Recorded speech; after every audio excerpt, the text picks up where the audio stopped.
So there is a Chudan defense. So left hand open. So in this is the very first position is you have to start with your right hand. So keep your fist tight and extend your right hand. Okay? So reach, fist tight and extend your right hand.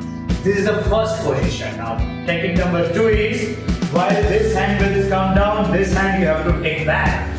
2. Shoto uke. It's an outer flung block.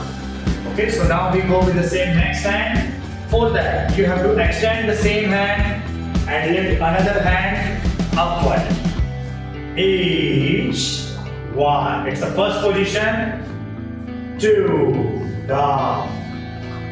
We show you again for your understanding. 1. 2. 1. 2. Now we do with the fast.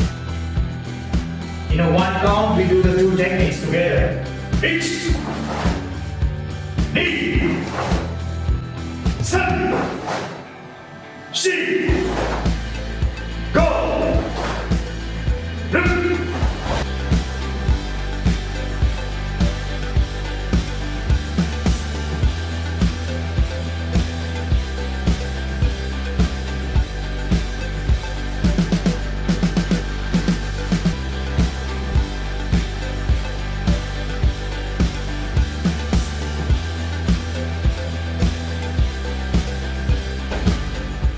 Yay!